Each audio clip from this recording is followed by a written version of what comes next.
What if you actually ended up wealthier in retirement than what your current projections show? Higher net worth, higher income potential, and more portfolio growth than you ever anticipated.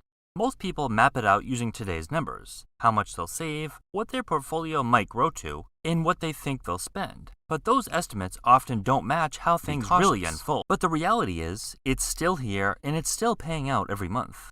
Those who didn't account for it yet are currently receiving it treat it as extra money things really instead of unfold. And what if the end result is much better than expected? Not because of some lucky windfall, but because of a bunch of things that add up over time. Things most plans don't fully account for, or just aren't obvious when you're looking that far ahead. Make sure to watch to the end, because there's one basic part of retirement math most people completely misunderstand, and it leads to far more wealth than they ever anticipated.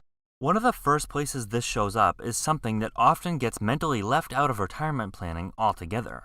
A lot of people don't really factor Social Security into their retirement plans, and that's understandable to an extent since there's always some uncertainty around it, and people prefer to be cautious instead of something they planned around. And it's not as small as you'd think, either.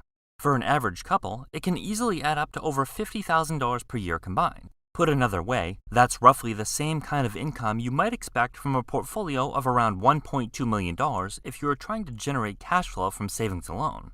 The difference is, it shows up automatically every month without you having to sell anything or touch your investments. Think about it. How many wealthy people do you know that retired, then began working again to some extent? Or how many wealthy people do you know that have more than enough money to retire, yet they continue working? The difference is that they're not dreading work, they like it. A lot of us picture retirement as the moment work stops forever, but in reality, many retirees continue working to some extent. Not because they're broke or forced to, but because they genuinely enjoy staying busy, social, and mentally engaged. They like it. Some consult a few hours a week, help out a family business, work part-time at a golf course or marina, sell things online, or turn hobbies into small income streams. Compounding. So instead of retirement being the point where your wealth starts shrinking, for a lot of people, it continues growing for decades. And when you don't actually need that money to survive, something interesting happens. Every dollar you earn is one less dollar you have to pull from your investments, which gives your portfolio more time to keep compounding. We've all heard about compounding, but it usually doesn't click until you're actually close to retirement and really see what it looks like at scale. Early on, it's almost disappointing. It goes up and down, you add a few $1,000s per year, and the balance moves slowly enough that it feels like you're the one doing all the work. But at some point, the relationship flips. A $1 million portfolio doesn't need much help. At a normal 7 to 10% per year, you're looking at something like $70,000 to $100,000 gains in 1 year, even if you didn't contribute anything. And that's where it starts to feel strange for a lot of people, because that one good year isn't a bonus anymore. It's bigger than what used to feel like a full year of income or a decade of contributions. Meanwhile, spending in retirement is often relatively steady or even lower than expected. So you get this overlap, where the portfolio is still throwing off large gains, but the lifestyle doesn't require nearly as much as people once assumed. That's why compounding feels different at retirement age. It stops being an abstract concept and starts showing up in real choices. Each year, it becomes more and more mind-blowing. Do you sell assets this year, or do you just let another strong year roll through? Do you even need to touch it, or is it doing more work than your spending requires? For many people, that's the moment they realize the slow build they barely noticed for 10, 20, or 30 years has turned into something that can actually move their financial life on its own. Now, spending usually becomes a lot more intentional and just easier to live with. Things that felt normal in earlier life, getting a new car every few years, upgrading your phone just because a new one came out, constantly buying new clothes, or eating out all the time, slowly begin to lose their appeal. Not because people stop enjoying spending money, but because they realize most of those purchases don't actually change their day-to-day life. And a lot of people go into retirement assuming they need to perfectly replace their paycheck forever, almost dollar for dollar. But that's not how the actual math plays out in real life, because a big chunk of that income was never really lifestyle spending in the first place all that much. By the time retirement rolls around, most people already have a pretty good sense of what actually makes them feel good. So instead of chasing constant upgrades, it shifts towards things like meeting friends for lunch, spending time with family, prioritizing hobbies like golf, fishing, gardening, or just working on projects around the house. Instead of wasting money on things that really don't add much value, spending starts to focus more on what actually matters to them personally rather than what they feel like they're supposed to want. And the funny part is, a lot of those things don't actually cost as much as the constant cycle of buying, upgrading, and replacing things did before.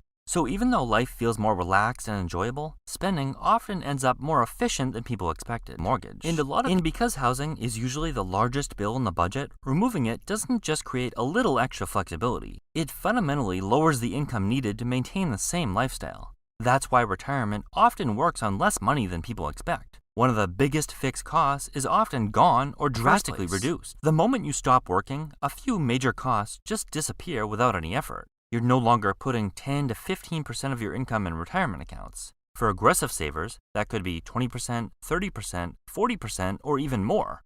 Then there's no commuting costs, no gas every day, no tolls, no parking fees, no replacing cars as quickly because of mileage. Work clothes, dry cleaning, lunches out during work days, little convenience purchases tied to being on a schedule all start to fade out. Payroll taxes and other work-related deductions also fall away. And retirees usually have more flexibility with how they draw income, which can open up options to manage and even reduce their overall tax bill. When you add it all up, it's not unusual for someone who used to need $100,000 or more per year in income while working to find out they can live comfortably on $50,000 or $60,000 in retirement without feeling like they cut anything out. The lifestyle doesn't necessarily shrink in a painful way, it just stops carrying all the hidden costs that come with working life. Another major shift that often gets overlooked is housing costs. They often come down a lot in retirement. Even if there's still a mortgage, the remaining balance is usually far less than what people originally took on, and over time, inflation has watered down that monthly payment. And for some homeowners, the house is fully paid off by retirement, which immediately removes what was likely their biggest monthly bill. That's the part people underestimate. During working years, it's normal to be paying $3,000, $4,000 or more every month towards housing and not think twice about it, because it's just part of normal life. But once that mortgage disappears, what's left is just property taxes, insurance, maintenance, and utilities, which are combined often less than just the mortgage. Drastically reduced. Now this is something even savvy retirement planners don't fully realize. The 4% rule isn't a strict law, it's a guideline built from historical market data. In the original framework, you start retirement with a portfolio split evenly between stocks and bonds, withdraw 4% in the first year, then increase that dollar amount each year with inflation to maintain purchasing power. Now in real life, most people don't behave that rigidly. Spending naturally adjusts, even slightly depending on circumstances. Many retirees also have additional income sources and don't rely solely on portfolio withdrawals in a fixed way. The key detail is how conservative the assumptions are. It's designed around retiring at the worst possible starting points in market history. Think poor returns combined with high inflation, and still trying to make money last for 30 years, and more realistically, it would last much longer. It also assumes zero flexibility. Spending never adjusts except for inflation, even during market crashes or inflation spikes, and withdrawals stay completely steady no matter what happens. And even the original research has evolved over time. The creator of the original framework has since suggested a higher safe withdrawal rate closer to 4.7% with the updated analysis. Yet most planning discussions still anchor around the older 4% figure.